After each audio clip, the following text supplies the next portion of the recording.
नमस्कार, आप देख रहे हैं कंट्री इनसाइड न्यूज़ का डिजिटल प्लेटफॉर्म। हमारे साथ मौजूद हैं राजनीतिक समीक्षक सुनील पांडे सर।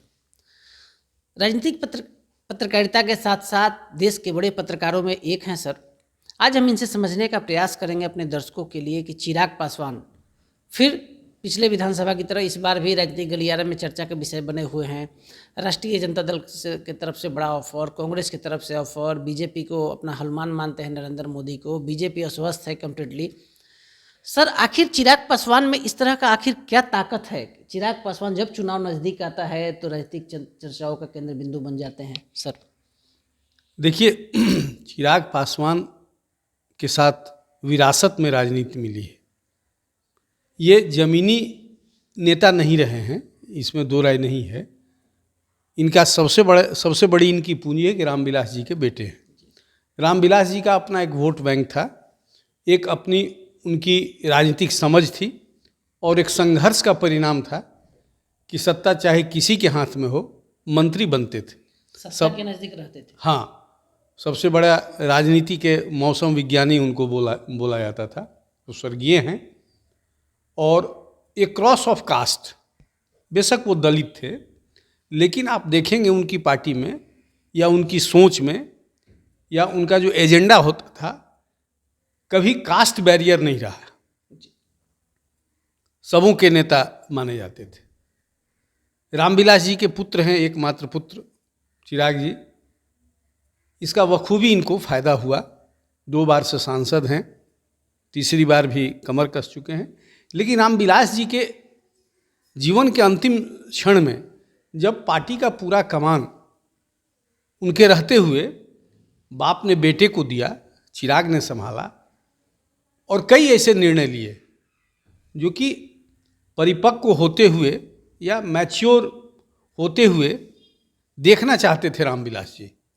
मेरा यह मानना है, वो आप पिछले विधानसभा चुनाव में जो उनकी हरकत हुई, तो ये सारी चीज़ें रामविलास जी के नॉलेज में हुआ। ठीक है, परिणाम इनके अनुकूल नहीं हुआ, लेकिन एक प्रयोग तो था, एक राजनीतिक समझ थी, बिहार फर्स्ट, बिहारी फर्स्ट। इस सोच के साथ चिराग आगे बढ़े।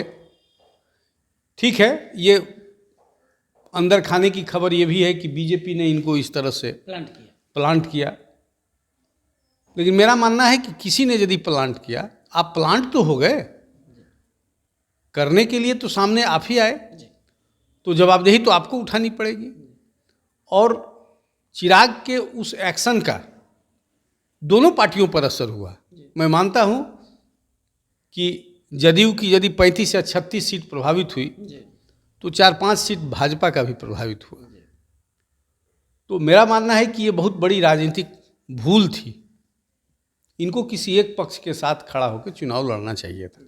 चिराग की बड़ी राजनीतिक भूल थी। हाँ, बिल्कुल भूल थी। लेकिन है क्या कि आप यदि कुछ करते हैं तो कुछ खोने और कुछ पाने दोनों के लिए आप तैयार रहें। तो वही वो प्रक्रिया का अंश था। अब रही बात कि अभी आप जिस संदर्भ में चिराग की बात करना चाहते हैं, चूँकि प्रधानमंत्री पिछले दिन बिहार दौरे पर थे, औरंगाबाद में भी उनके चाचा जो अभी प्रतिद्वंदी के रूप में हैं, चाचा और इनका चचेरा भाई दोनों मंच पर मौजूद थे और चिराग गायब थे। अब कल से जो कहानी 2 दिन से चल रही है कि मोदी का परिवार, तो देख रहे हैं कि उनके चाचा के बायो में है, लेकिन चिराग के बायो में अभी तक कुछ है नहीं।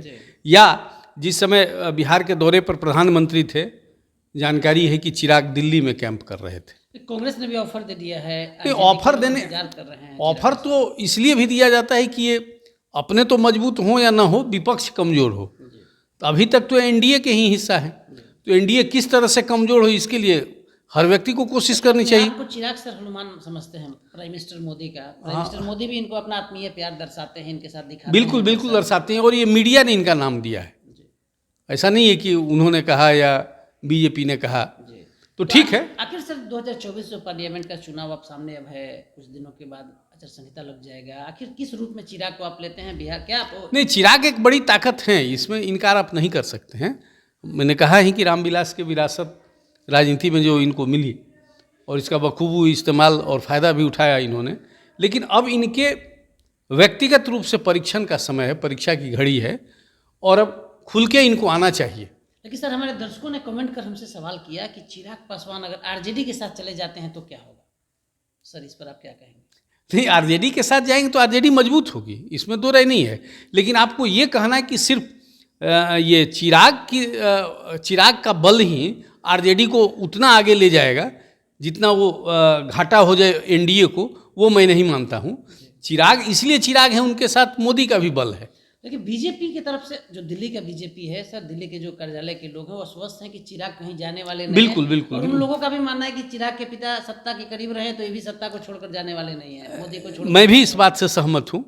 ये चुनाव से पहले ही चाचा भतीजा में मेल होगा, और मेरा मानना है कि मोदी जी के सामने या अमित शाह के सामने चाचा भतीजा का कोई औकात नहीं है, जो वो कहेंगे वही होगा। पटना की राजनीतिक गलियारा में जो चर्चा है सर चिराग पासवान को लेकर, आप हमारे दर्शकों को क्या बताएंगे सर? क्या होगा आने वाले समय में? ये थोड़ा सा पेशेंस रखें, उहापोह की स्थिति से चिराग गुजर रहे हैं, इसमें दो राय नहीं है। चिराग का दिल डोल रहा है क्या सर? नहीं डोलेगा क्या, लेकिन ये जितना अर्लीस्ट उनको चाहिए था कि सफाई मिल जाए एनडीए के तरफ से, जो दो बड़े नेता हैं इस पक्ष से, बीजेपी के तरफ से, वो इसकी प्रतीक्षा में जरूर होंगे। लेकिन सर कैसा लगा होगा चिराग को जब प्राइम मिनिस्टर मोदी ने औरंगाबाद में कहा कि नीतीश के साथ आगे बढ़ना है सर?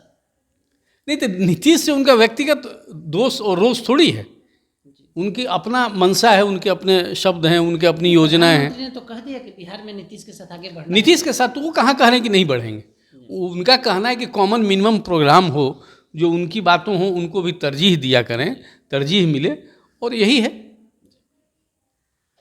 तो आप सुन रहे थे सुनील पांडे सर को। सुनील पांडे सर ने साफ कर दिया और चिराग की राजनीतिक जो यात्रा है उस पर बड़ी भविष्यवाणी भी कर दी। अगर सर का इंटरव्यू आपको अच्छा लगा हो तो कमेंट कर जरूर बताएंगे। हमारे सहयोगी सन्नी कुमार मिश्रा के साथ कौशलेंद्र, पटना से।